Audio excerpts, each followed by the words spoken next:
Okay? And what's worse, after he forces himself on her, she rebukes him, and now he hates her. He just had his way. Now she, of course she's going to rebuke him. Now he hates her. He's kind of forced to marry her now, but he hates her now, and now he's in a big mess. She has a brother named Absalom. Now Absalom, really in Hebrew, his name is A. Solomon. There's Solomon and A. Solomon. For some reason they pronounce it Absalom translated, but we'll go with Absalom. So Absalom goes, he's mad. The whole situation goes to David. You know what David did in all his wisdom and all his glory? Absolutely nothing. He does nothing. He doesn't even take Amen and say, hey, why'd you do that to your sister? He didn't even go to the sister and say, hey, are you okay? He just sits there. He doesn't know how to deal with it. And he doesn't deal with it. And those are the seeds of sin in his house that's going to cause him a lot of problems. Because he was, as a great shepherd he was, one of the skills he did not have, he was not a good father. He was not a good father. If David was any more perfect, you would think he was Jesus. David's not perfect, he's a man. And one of the skills he didn't have was being a good father. So he allows that situation to fester. That's okay, because Absalom here is a mighty warrior. Absalom, whose sister got raped. Absalom has the beauty and the glory of both Bathsheba and David in its fullness. Absalom, come here. You're Absalom right now. Come here. See his head? Absalom had beautiful hair, just like you. His hair was so beautiful, it was a lion's mane. He was known for beautiful hair. Not only that, he had to get a haircut 100 every year. And how much it weighed, Gian? Like 50 shekels, 100 shekels. They weighed his hair on the haircut. Go ahead, sit down. They weighed his hair every time because his hair grew. He was like a lion, and his hair was beautiful. It was his vanity. He loved his hair. Everyone knew him for his hair. But not only that, Absalom was a mighty warrior too. So he comes up with a plan. He said, you know what I'm going to do? And this is all in 2 Samuel 14. He says, you know what I'm going to do? And 13 and 14. I'm going to call a feast for my brother, half-brother, Ammon, the one who raped my sister. And he called for a feast, and all of Ammon's, all his brothers are there. And then Absalom brought his soldiers, and they slaughtered Ammon. He got his revenge. He killed his half-brother for the revenge of raping his sister. Absalom now is a murderer. In fear of the law that all murderers be put to death, he leaves to his hometown of Geshur. And there he stays.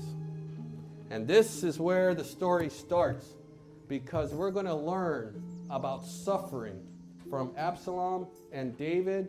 We're going to go to 2 Samuel 13:38.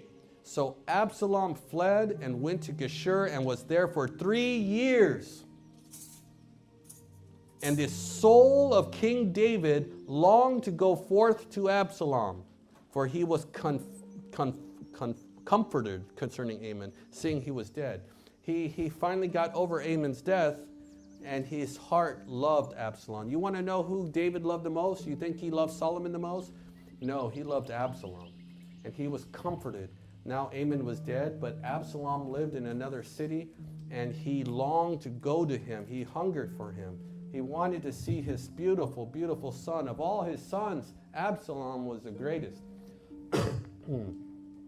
We're going to go to 2 Samuel 14:21. Here Joab, remember Joab, he was the one that took the letter that said to kill Bathsheba's husband, and he did. Out of that loyalty, he's like the number 2 guy. David, that's his number 1 general. Joab is not royalty. He could never be king, but he was a great, great warrior and general. So now he's very promoted, but he wants to fix things. So 2 Samuel 14:21, and the king said to Joab, behold now, I have done this thing. Go therefore, bring again the young man Absalom back. He's saying, Joab, go get Absalom.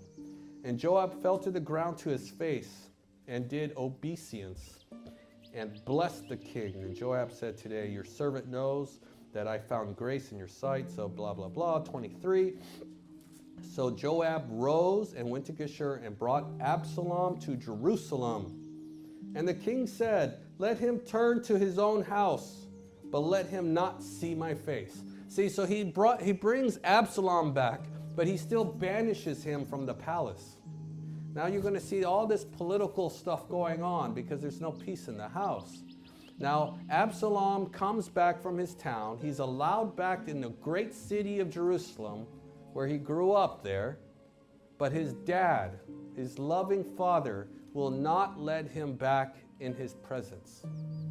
How does Absalom deal with this? Absalom should be lucky. The Torah law has been violated here. You murdered.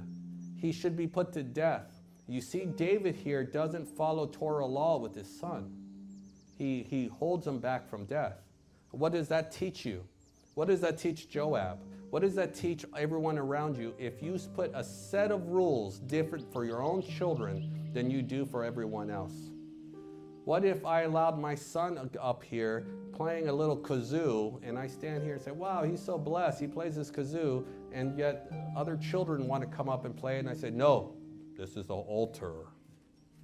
What would that make you feel? Like I am royalty and you're not. You're going to feel low. Well, that's what he does to all of Israel, David.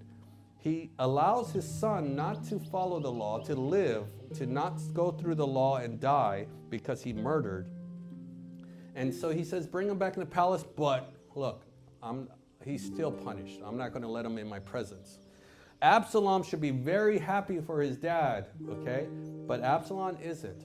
Absalom carries the sin of his mom and the sin of his father, okay? You always say the sin of the fathers go into you, and we have to pray against that. You know, when my son was born, I prayed many times, even after he was born, that my son did not carry my same sin. I had the sin of pride. I was so full of myself. And I said, God, don't let my son follow this. We break it here. We break that string, that road from me to him. Break it right now. I don't want my son to be like me. I want my son to be like you. And so David doesn't do that here. Absalom carries the same sin. So we see now, we'll go to 2 Samuel 14. We're going to hit 24. Look at this. And the king said, let him turn to his own house, but let him not see my face. So Absalom turned to his own house and did not see the king's face. Now in all of Israel, there was none to be so much praised as Absalom for his beauty. This Absalom, here's a little hint to you guys. Absalom, if David is Jesus, if David is God, Absalom is Lucifer. God is actually telling you the Lucifer story through David. You're going to see that here. So now all is for his beauty. Who is the most beautiful of all angels? Lucifer. Here, who's the beauty of all of David's sons? Absalom. He was so beautiful. Look at this. From the sole of his foot. Look at the bottom of your feet, Angela. Angela has no shoes on. Look at the bottom of your feet. From that point, even to the crown. Now touch your head. Up to the top there. Yeah. To the crown of his head, there was no blemish. There was not one beauty mark out of place. There was not one freckle. There was not one toenail that looked different. There was not one imperfection. Absalom was perfect in beauty, in the flesh. Lucifer was perfect in beauty in the angelic body. Do you see the connection here? By what was Lucifer's problem? By his own beauty, it corrupted him. What was Absalom's problem? You'll see. By his own beauty, it corrupted him.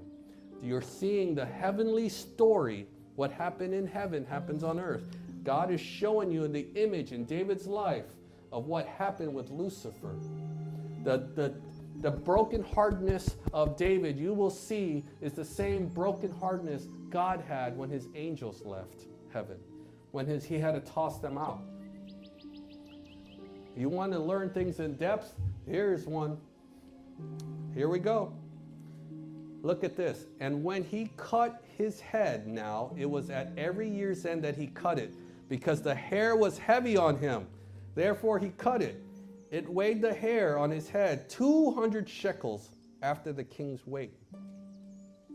It was a big deal when he cut his head. It was like a festival. And to Absalom there was born 3 sons and 1 daughter. She was very beautiful, Tamar. And Absalom lived 2 full years in Jerusalem. All right, so he was gone 3 years. Now it's 5 years, because he adds 2 years in Jerusalem. He never sees his father. Never allowed to go in his presence.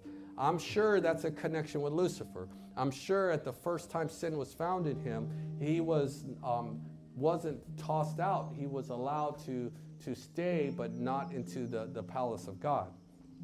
I'm pretty sure that we're going to find out in another book. The king, but he could not. Okay. So then Absalom lived 2 years. Then Absalom sent for Joab, the friend of David, to send him to the king. But Joab would not come to see him. So he sent twice. He said, hey, Joab, here's a letter. Come to me. I need to talk to you. See, Absalom wants him to send a letter to his David. Said, hey, Dad, it's time for us to see each other. Joab refuses. You know why Joab refuses? Because Joab plays politics. He's of the flesh. So he doesn't. Absalom is a bad figure to be around politically. So he doesn't want anything to do with him. So look at Absalom's heart. Absalom goes to Joab's fields, his barley fields, and sets it afire. He took a fire and lights his farm. Imagine if someone was calling you, you didn't pick up your phone a couple of times, so they go to your house to burn it, to make you come over to their house. That's what Absalom does. That's the heart of Absalom. He torches things, the destroyer. And then he goes in 32, where am I come from Geshur? He goes, why did I come from Geshur? It would be better for me to be there still now. Now therefore let me see the king's face, and if there be sin in me, let him kill me. See, now not only that, you have a liar. There is sin in him. But he's talking big. So Joab came to the king and told him, and when he called for Absalom, he came to the king and bowed himself to his face in the ground before the king. And the king kissed Absalom. So Joab was successful. Absalom goes to the presence of the king and he bowed to him. And David kissed him. So how does Absalom thank his dad for not putting him through Torah law and dying for the murder of his brother? Allowed him to back in Jerusalem. No, Absalom was very selfish. He's mad about all of that. And it came to pass, we're in 2 Samuel 15:1, and it came to pass that after this, that Absalom prepared him a chariot and horse with 50 men. And he rose up in the morning and went to the gates. What does that mean, go up to the gates? In Israel, if you were a chief or a judge, you go to your gates of your city and you sit there. They actually have, you could actually look, there's like a chair, it looks like a throne, and you sit at the gate, and there's times of the day where someone sits there and he judges. So, like if you had a problem, Angela took your flags and took them at home, wouldn't let you have them. You'd come that next day to the judge, I'd be sitting there, and you would say, hey, I need help. Angela took my flags and took them home. And I'm like, Angela, you take all the flags? She goes, yeah, he took 2. And I said, all right, why don't you give him 1 and you take 1? See, those are like lawsuits. So when you have a problem with your neighbor or something, you go to the judge at the entry of the town. Every town in Jerusalem in Israel is like that. There's a gate, there's a chair. And the judge comes there at certain times of the day, certain days of the week. And if you have a problem with your neighbor, you go there and he judges. That's where we get all the courts from. All the court system comes from Jerusalem. It comes from this Old Testament. So guess what Absalom does? He goes to the front of the gates with 50 men. He makes himself look like a prince. He is a prince, but he's making himself look real strong. And he sits at the chair. And when he sees a man going to the palace to get a judgment, he goes, "You, come here. Where are you from?" The guy says, "Oh, I'm a Benjamite." He goes, "Oh, really?" He goes, "What's your problem?" "Well, I'm here to judge." And he goes, "Well, I'm the judge." Absalom comes in his own name. He says, "I'm the judge. I will judge you." And we'll see that right here. Let's read it.